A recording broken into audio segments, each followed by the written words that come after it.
Hello there, ladies and gentlemen. Aaron Chalner here for Forever Football, DRFC, your Doncaster Rovers fan channel, and welcome to the first of our DRFC away previews, our away fan previews. So this is part of the Rovers and Rivals series. We'll be chatting to rival fans about their club situations. Now today I'm with a Wimbledon fan, an AFC Wimbledon fan, called Dan. Dan, how you doing? Yeah, I'm good, thank you. How you going? Very good, thank you. Great to have you on Rovers and Rivals today. Obviously, you can check out the chat that we had with him over on the Doncaster Rovers pre-game stream. I'm uploading this on the Saturday morning, so the stream will have gone out by then. So if you want to go back and watch the pre-game stream over on Doncaster Rovers YouTube channel, you can do that. You'll have seen that we've done a chat on there. I can finally talk about that. But today we're just sort of going into more detail about Wimbledon and sort of the upcoming season. So first thing really, obviously this is Mark Robinson's first full season, I guess. How do you think the season will go? Looking positive towards it. Hoping for a kind of top after middle finish. Obviously, we're like you said, first season in charge. It's he's finally got to the grips of the players he wants to use.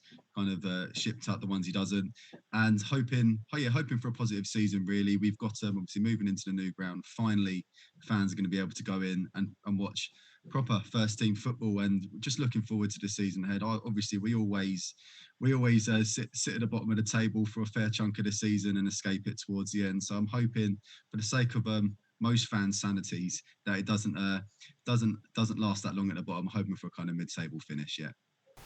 Yeah, absolutely, and hopefully you do escape that relegation battle because you don't really want to go through that again for another season. Obviously, during the transfer window so far, you've lost some key players, you've brought in a couple of key players. One of the key players you've lost, of course, is your striker, Joe Pigott. How do you think he'll do at his brand new club, and how do you think you'll look at finding a way to work around the situation of losing a goal scorer like Pigott? I think especially the level we all are. It's difficult when we lose a goal scorer who gets 20 plus goals a season. It's always difficult because you're going to have technically the bigger clubs poaching them. Obviously, him moving to Ipswich, he wanted to go to a Championship club, but I personally never thought he was good enough to be a Championship player. Although he was good, really good for League One. Probably fit into Ipswich's team quite well. Obviously, they're a bit like a Sunderland now. They expect to be higher up. They don't expect to be League One. So he's going to have a lot of pressure on his shoulders. But bouncing back to Wimbledon, I think obviously we've replaced him with Presley on loan from Brentford. Not really proven at kind of this level, but he's got a good record in their B side. So hoping, obviously we had similar record with Fours when he came in for us a few seasons back, and he was good. So just looking forward to obviously Ollie Palmer and now being fit for the season. He was a bit of a loss for us last year, a bit on and off with injuries. So we've got two decent strikers there that hopefully can bring the goals in and make up for the goals we've lost in Pigott. Yeah, 100%, and fingers crossed for Wimbledon fans that Presley can be the one to help find the goals. Obviously, you've got a brand new stadium now, the Plough Lane Stadium. You're back at Plough Lane, and I've never really chatted to a Wimbledon fan about when you first moved into this new stadium. I mean, how did it feel, and how's it going to feel when you finally get back to Plough Lane for the first time? I think obviously we've had all the test events and everything beforehand, and obviously people have got to experience the kind of not probably been able to experience the atmosphere yet because of everything that's gone on. And it's not been a full stadium. So once that full stadium comes into play, it'll be emotional for a lot of fans as well. Obviously, from my perspective, I never got to experience the old Plough Lane, but obviously family members, older friends experienced that back in the day, and you can sense the pride, the emotion, the fight that we went through to get back to Plough Lane. And I think once our first home game, once we kicked that ball against Bolton following week, I think the emotion will be let out, and there'll be a massive roar in the stadium, and it's nothing like going back home, and also with the fans back in as well, like I was saying. So looking forward to it. Yeah, it should be a fantastic atmosphere. Obviously, looking ahead to the season, there is going to be rivalries. There is going to be a lot of teams that are going to be in around that mid-table, but there's also going to be teams that are going to be challenging from top and bottom to try and escape the bottom and work their way to the top. I mean, in terms of teams, who are you looking at as a football fan in League One to be the surprise packages, the title chasers, the promotion chasers, or is it that tight of a league it could be anyone's this year? Honestly, I think it's such a tight league because you have the clubs like the Ipswiches and the Sunderlands that expect to be up there, that expect to be dominating the league, and it's never as easy as that for them. And you do, and even Charlton included in that as well. And I think it's quite, like we said, it's a tight-knit league. Anyone can beat anyone. You'll go from one week beating top of the league to the next week losing 4-0 to bottom of the league. It's just how League One is. But that's why we love football at this level. It's not like the Premier League when Man City's going batter teams week in, week out, or the Liverpools do the same thing. It's the fact that you can go to a football match and it's the unexpected. You never know what's going to happen in League One. And I think that's what makes it so much more exciting for the fans going back to the stadium.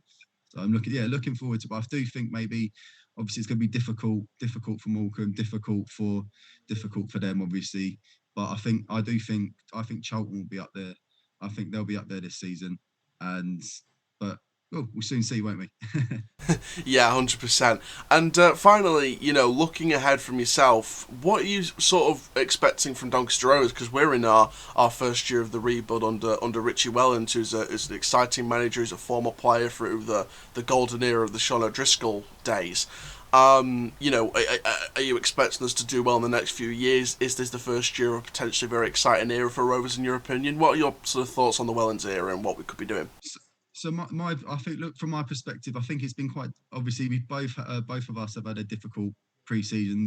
From your sense in terms of the players that you've had available, it's always been, I've noticed from an outsider's perspective, you've had a lot of trialists playing, and I see it as kind of, it might be a bit difficult time for you guys in terms of rebuilding the squad.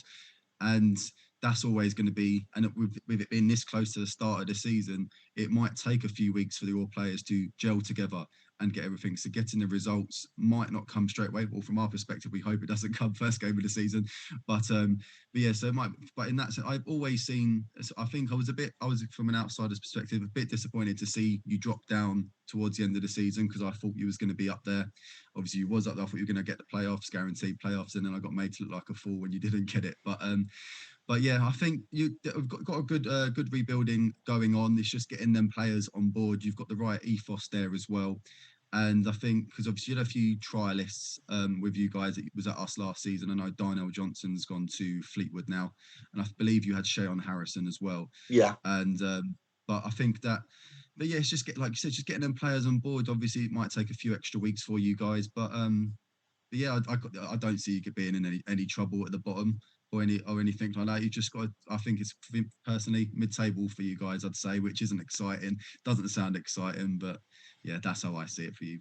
As long as it's higher than 14th, that's progress in my opinion. As long as we play exciting football and show that we could do something, that's progress going into the future years of the era. But Dan, thank you very, very much for coming on Rovers and Rivals today. Thank you. No problem. Have a good day.